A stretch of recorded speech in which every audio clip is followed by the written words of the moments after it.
একদম নিশ্চিত থাকেন ভাই, একদম নিশ্চিত থাকেন, কিছুদিনের মধ্যে ফেসবুকে বাংলা কথায় কামড়া কামড়ি শুরু হয়ে যাবে। কিছু মানুষের মাথায় হাত পড়বে, কিছু মানুষ হওয়া করে তাকিয়ে থাকবে, এ কি হলো, আগে তো আমি $10 খাটালে $20 খাটালে আমার সেল আসতো, এখন তো কিছু হচ্ছে না। কেন বলছি? কিছুদিন পরে শুরু হতে যাচ্ছে রোজার মাস। এই যে রোজার একটা মাস, এই একটা মাসে ফেসবুকে যে কি পরিমাণ ইনভেস্ট হয় সে আপনার কোনো ধারণা নেই।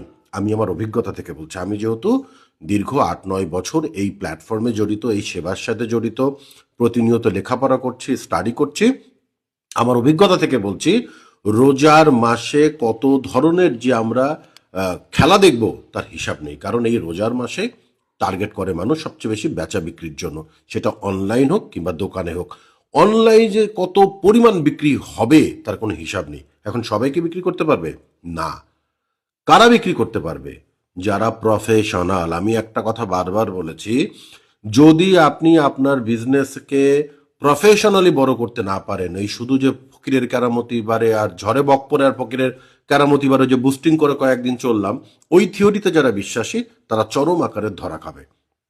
তারাই টিকে থাকবে যারা প্রতিনিয়ত ফেসবুকে পোস্ট করছে, যারা কাস্টমারকে জার্নিকে অ্যানালাইসিস করছে, কাস্টমারের সাথে এঙ্গেজমেন্ট তৈরি করছে, যারা কাস্টমারের বিশ্বাস অর্জন করতে পেরেছে। ফেসবুক যাদেরকে মনে করছে যে যারা প্রফেশনাল নিয়মিত কাজ করছে, সব কিছুর ক্যালকুলেশনে যাদের কন্টেন্ট খুব ভালো, যারা বাজেট ভালো দিচ্ছে, সঠিক স্ট্র্যাটেজি নির্বাচন করছে, সঠিক পরিকল্পনা করে কন্টেন্ট তৈরি করছে, তারাই টিকে থাকবে এবং ভবিষ্যতেও তারাই টিকে থাকবে।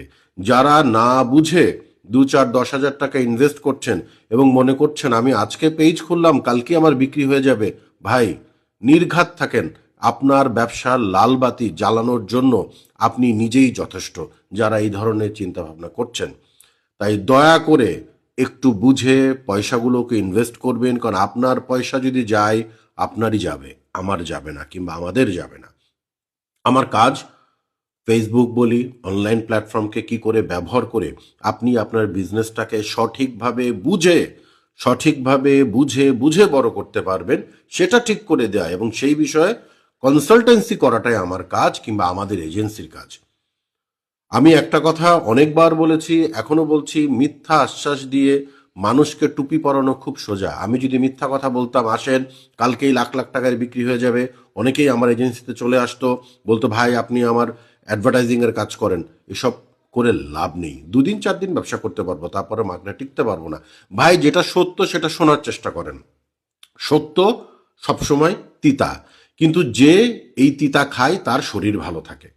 তো আপনি যদি আমার সত্যটাকে একটু মার্কেটে যাচাই করেন, দেখুন শর্টকাটে কি কেউ বড়লোক হতে পেরেছে? ফেসবুকে কেউ পারেনি। যারা এটা প্রতিষ্ঠিত করতে চাইছে যে শর্টকাটে বড়লোক হয়ে যাবেন ফেসবুকে বিজনেস করে, তারা নিশ্চিত থাকেন আপনার ক্ষতি ছাড়া কিচ্ছু চাইছেন এবং চরম ক্ষতির মধ্যে আপনি পড়বেন। সাময়িক আপনি একটু ফল দেখে আপনি মনে করছেন আসলেই তো দুনিয়াটা এত সোজা। দুনিয়াটা এত সোজা না। আপনাকে ফেসবুকে প্রফেশনাল হতে হবে, সময় ইনভেস্ট করতে হবে, ধৈর্য ইনভেস্ট করতে হবে, সঠিক কন্টেন্ট বানাতে হবে, সঠিক স্ট্র্যাটেজি নিতে হবে, লেগে থাকতে হবে। তাহলেই ফেসবুক থেকে আপনি ফলাফল পাবেন। অনেক হিসাব নিকাশ আছে, অনেক। এই হিসাব নিকাশগুলো এই যে রোজার মাসে সব উল্টে পাল্টে যাবে যারা ফেসবুকে না বুঝে কাজ করতে আসছে। আর যারা বুঝে কাজ করছে ডেফিনেটলি তারা সবসময় যুদ্ধ উত্তীর্ণ হবে, যে কোনো সময় তারা বেঁচে যাবে, কারণ তারা বুঝে বুঝে কাজ করছে এবং তারা বিজনেস করতে আসছে। বিজনেস মানেই ধৈর্য, বিজনেস মানেই হচ্ছে রিস্ক, বিজনেস মানেই হচ্ছে প্রফিট, বিজনেস মানেই নিজের একটা আইডেন্টিটি ক্রিয়েট। তাই কখনোই কোনো কিছু সহজে তৈরি হয় না।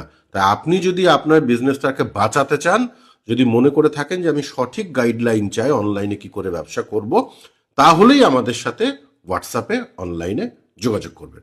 ভালো থাকবেন।